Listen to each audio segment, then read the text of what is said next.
Hi, thanks so much for joining me. So today will be a mixed haul. I have a couple of things from Amazon. I have some things from Savers used bookstore. Well, actually, it's a thrift store, but I mainly go there for books. And then I have a couple of things from Barnes and Noble. And I think that's it. Yeah. Okay. So these are just like mixed items of reads for myself and a little bit for my daughter, but yeah, and I also want to start doing something new on this channel because I feel like even though this channel is technically, what I started homeschool, I've noticed that I'm kind of more drawn to talking about books, a little bit more like a book channel. But I love sharing like beautiful books and things like that. But I also love sharing. I also sometimes feel like sharing other random things. So I would say I'm a maximalist when it comes to books.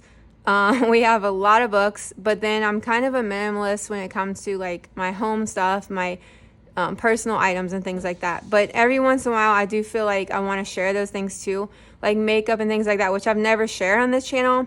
It's still going to be like 90% books, but because I don't shop a lot for myself, like other than books. But I still feel like I want to start sprinkling those things in because, so I have only one non-book item today to show you guys, and it's like just one makeup thing that I just got. And so I want to kind of start sprinkling those things in. So today I have The Secret Garden by Frances Hodgson Burnett. So I got this from Barnes and Noble. I don't know if they have this version on Amazon. I'll look for you guys. But if not, I did get it at Barnes & Noble in person. It is, let's see, HarperCollins is the publisher. Okay, so I already had a copy of The Secret Garden, but it's like, it came in one of these like paperback box sets, and it's really tiny print. I'm actually going to the eye doctor in about a month, and it was literally driving me crazy. It's like printed on this like dark beige paper, and the text was kind of small. And my eyes, I have astigmatism. It's been confirmed by other eye doctors, but I don't really wear glasses. So I'm going back to the eye doctor to see about getting my glasses prescription updated or something like that. But in the meantime, I went to Barnes & Noble just for fun. And I was like, you know what? I'm going to look to see if they have a copy of The Secret Garden, which I'm currently reading right now, that is like larger printed on like more contrast to the paper.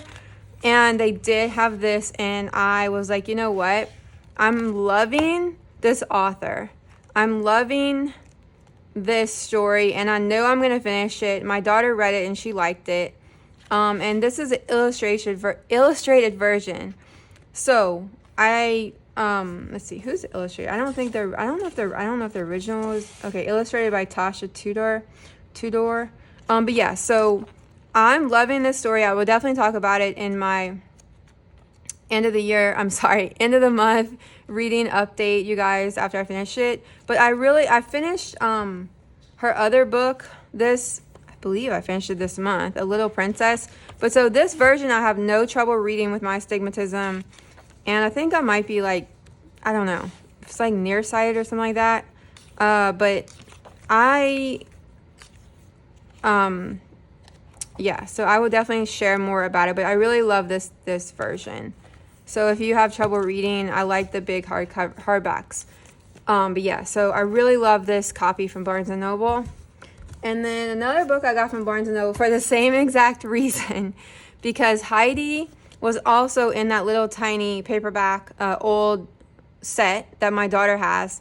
And like I said, I was like, I'm really having trouble with small text, and I couldn't get an eye appointment until like a month from now, and I was already there at Barnes & Noble's, and I was like, let me just check out what they have that's like hardbacks, possibly illustrated version. So I've never read Heidi, and I tried it because I tried it in that little miniature version, and it seems like something I would like. I love books about orphans, and I love like kind of like cottagecore, like realistic fiction. So this one's illustrated very different. It's way more modern. Like it's like black and white, and then like you can just tell it might be digital, the drawings. versus The Secret Garden. I believe that those are hand illustrated. But yeah, I still like the illustrations, and I think it's fun. I'm a big kid when it comes to reading. I love illustrations.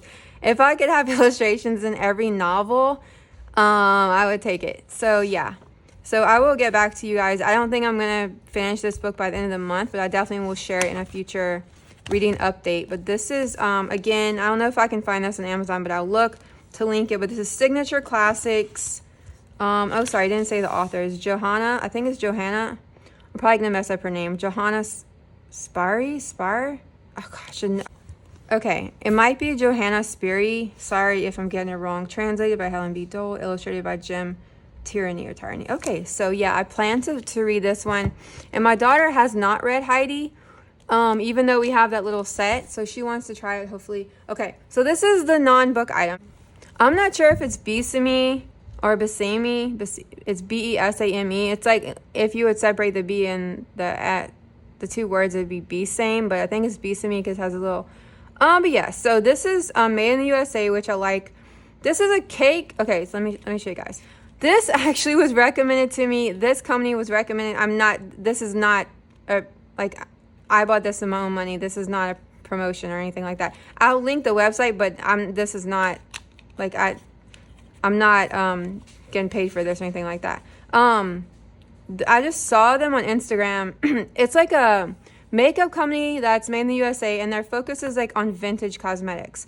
The reason why I was interested in this cake mascara is because I've been and I love the packaging. I've been trying to find a new cake eyeliner since I used to use Clinique, their cake eyeliner, which you just use a little brush and you wet with water.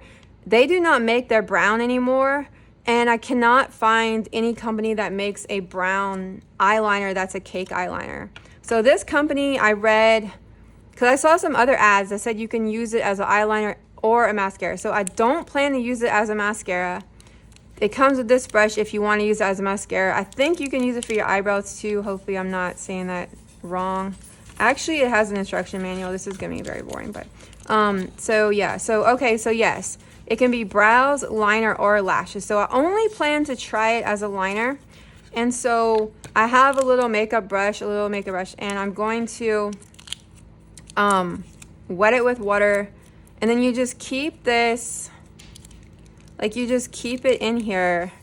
Like, oh, look how cute. It looks like a little cookie. So you just keep it in here. Yeah, it's kind of got a little messed up maybe in the shipping. But you put it in here, and then you just wet your brush, and then you just use it as a liner, like a cake liner. So I will be anxious to try this because I have twitchy eyes. Like, I don't know, I have like some type of like neurological issue or something like that. So like, long story. I don't want to like bore you with medical stuff, but regular eyeliners are very hard for me to apply, and like gel eyeliners are a little bit too thick. So I really like cake eyeliners. So because they're like, it's very easy for like beginners. Even though I'm 40, I still feel like a makeup beginner. I'm not good at applying makeup, and I have a twitchy eye. So, and I have hooded eyes. So I don't have very much lid space. So I will definitely be trying it. Hopefully I'm not allergic to it. I have very sensitive skin. But yeah, so I will be trying this soon. I love movies, and we just got a DVD player. A couple movies that I literally could not find on any streaming service. So I had a DVD player for a long time, and then when we moved a few years ago to a different state, we literally transferred all of our DVDs to this digital format. That got messed up when we moved back. We already got rid of our DVD player, already got rid of all of our DVDs. We had hundreds of DVDs. So yes. So probably for some videos, I will show you guys new DVDs I've been buying. So these are all from Savers, and these were all like $3 each, and then you get like a discount or something like that. I don't know if it's like rewards or something. Okay, so there's something about Mary. Love it. Comedy. Hugo is so beautiful. Based on the book, and then directed by Martin Scorsese. And it's just such a good movie. Oh my gosh. We used to play this for my daughter when she was really young. It was just like eye candy, and it's one of our favorite movies. This one is The Notebook. Again, this is based on a book by Nicholas Sparks. I have not read the book. I do really like the movie. I bought for Christmas because it's like all these Christmas classics, and these are shows that we literally watch every Christmas usually. And so I love The Year Without a Santa Claus, and I love the old Dr. Seuss, How the Grinch Stole Christmas, like the old animated version. I also like the new one with Jim Carrey, but this was so cute for $3. These are all used. Some of them are actually brand new, but from a used, thrift store. The last three are brand new. This one's Never Been Kissed with Drew Barrymore. This is one of my favorite movies of all time. If you're like in a bad mood, this movie always makes me feel better. And then this is another comedy. And then like, since this is like an adult channel, obviously a lot of these movies aren't made for kids, like especially this one, so I'm just gonna say that. If you let your kids watch them, that's cool. I just wanted to mention that. Obviously. Anyway. Okay, so we love Bridesmaids. Oh my gosh, this movie makes me laugh so much. And this one we watch every Christmas. This is about a boy. Again, this is based on a book. On here, see my bad eyes. I can't even read it. I didn't remember if it was Hornby or Hornby. Horn. I don't know if that's an ABY, but he wrote about a boy. And this movie, again, this is another one of those movies, like, it's not a Christmas movie, but there is a Christmas scene in it, or a couple Christmas scenes in it, like, I think 2 years in a row.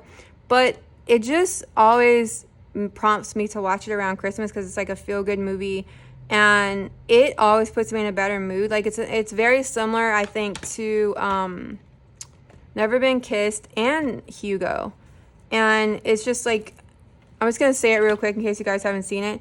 It is basically, as the title says, about a boy with Hugh Grant, and he lives with his mom. It's like she's like a single parent, and he feels very lonely, and he kind of gets made fun of at school and things like that. And he quickly realizes in life that he feels like he's like, you need 2 or 3 at least. I forgot the exact quote they say in the movie. He's like one or two is not enough, like people. And so he develops these relationships and friendships, same thing, I guess, over the course of the film. And it's all about like kind of opening yourself up. Same thing with the character that Hugh Grant plays. They're kind of both loners, but the kid is kind of a loner not by his choice. People kind of treat him in a bad way, but then Hugh Grant kind of isolates himself. So they're both kind of brought together, and you have this relationship that progresses. I think it's very deep. It's very good. Sorry, I'm like rambling. Okay, and this is A Squid and the Whale. So this movie, I found it at the perfect moment at Savers, because I've been talking about the fact that I cannot find this movie anywhere. You can rent it on Amazon or some others like Apple, but I haven't found it for like free. Like the streaming services that we use haven't had it in years that I pay for. So I've been like wanting to see it. It's The Squid and the Whale by Noah I think it's Baumovich. So I would say out of all of the movies I showed you guys, this is like the most kind of like it's kind of has a very somber, kind of depressing-ish vibe to it. It's a lot more, it's not as like a feel-good movie, but it's very interesting, very artistic. Noah Baumovich has worked a lot with like Wes Anderson. I don't know if I think they co-wrote something together, or they're friends or something like that. I know they've, I think, done work together. And it's just very, very interesting about a family, these 4 people. Jeff Daniels is such a good actor. So is Laura Linney. The kids are great too. And it's just like, it's not a movie I want to watch all the time, like Never Been Kissed. But I want to see it at least once every few years. So now I own it. Okay. Now the books. So I got this book for myself. I already read it. It's The Snow Child. It's definitely an adult novel. I'm definitely going to mess up her name. Eowyn Ivy, Eowyn. I'm not sure. It is a book I read, I believe, last year. And it just was in front of me. I literally wasn't planning to buy it. I was happy enough that I read it. But since the books are so affordable at Savers, I was like, okay. And then you get buy 4 books, get 1 free. I went ahead and got it. I figured it's not a book I want to read every year like Jane Eyre.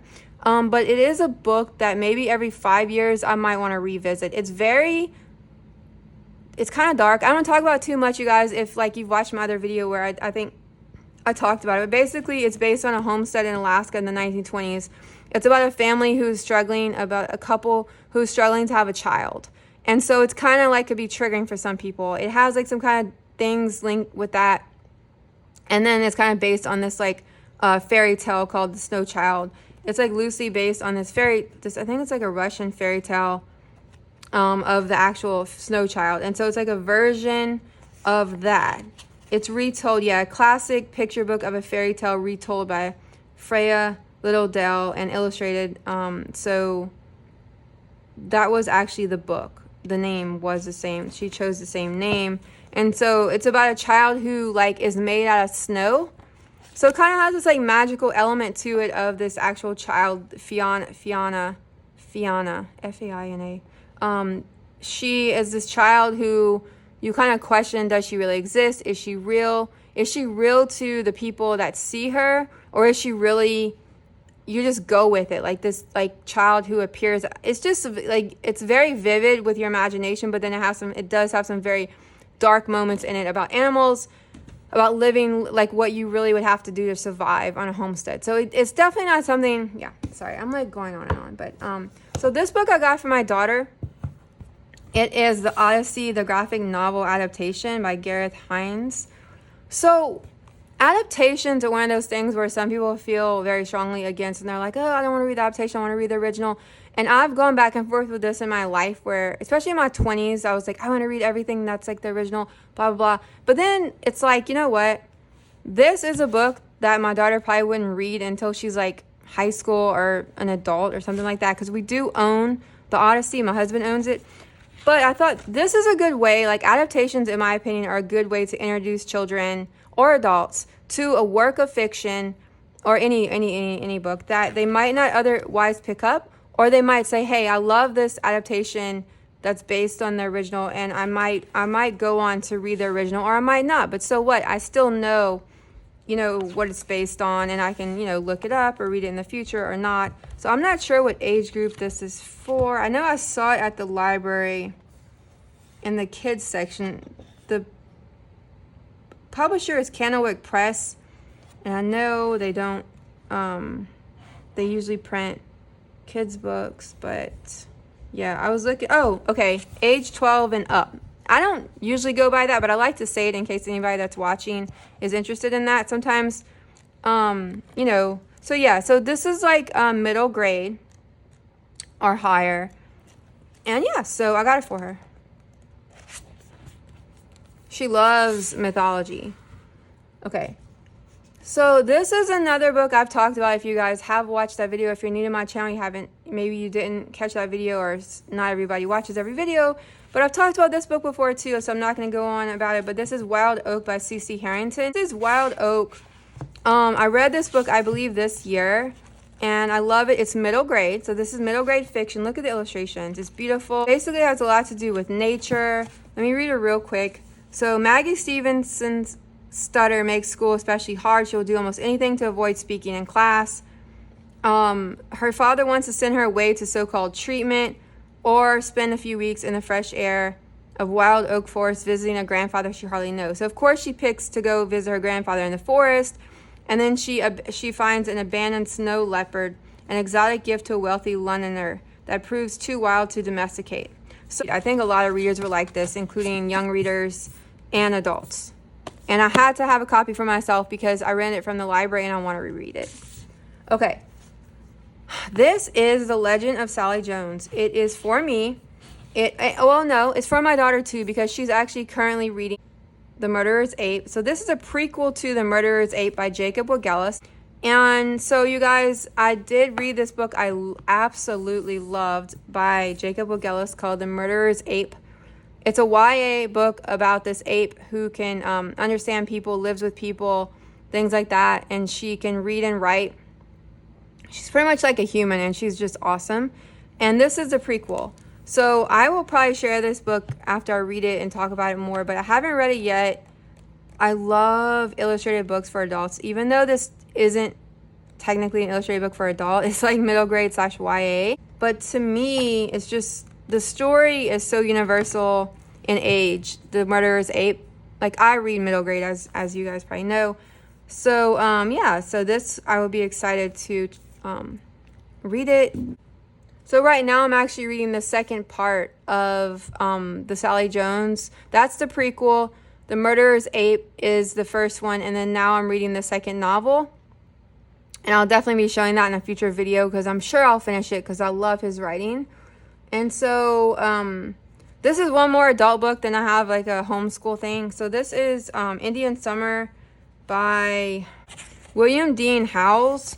So this, the Library of America books, I love these. A lot of them are just these classics and they always have this like the same cover, the Vintage Library of America. So I bought this for my husband, and because he really likes to collect the Library of America set. And but I actually read what this book is about and I want to read it. So it's basically, within the glamorous provocations of its Italian setting, Howells' characters sort out their romantic confusions and wind up with partners other than the ones they originally desired. As a result, they also find themselves happier than they would have been otherwise. So I do like books sometimes about relationships and realistic fiction, and this is a classic, so I definitely want to try it. But I did buy it for my husband. And then this is something, if you guys follow me on Instagram, you would have seen, but I want to show it again in case not everyone does or even uses Instagram. So I want to show it again if you haven't seen it, or if you have, I'm showing her. So these, this is so cute. Look how they go together. I talked about these pencils before, how much I love them. We usually use the black ones for homeschool, but I saw this pastel set and I really love them. And yeah, so I got them to go with this. I will link these because I did get them on Amazon, so I will link these if you guys are interested. You don't have to have this to go with it. You could just buy these for any old time. They're very kawaii. I love, it's weird because like I really like neutral colors, but then when it comes to like color combinations, I'm a big sucker for like cool colors. I just love the kawaii colors, and so does my daughter. Okay, so this I got for 5th grade. This is Keep It Straight 1/2 inch grid paper. So my daughter is still kind of having issues with lining things up. So I thought, I like how, okay, so it has this, like the line side. I don't know if she would use this part for math, but she might. I like how it gives you the option. So it's basically just the same repetitive pattern. I got this for her to use for math, to line up her math problems with, and I thought it was fun because it's colored. So I'm really excited for her to try this. So that is everything for my little mixed haul today. Thank you guys so much for watching, subscribing, and I would love for you to subscribe if you're not subscribed, or to give my videos a like. It really helps me grow my channel. Have a good day or night. Bye.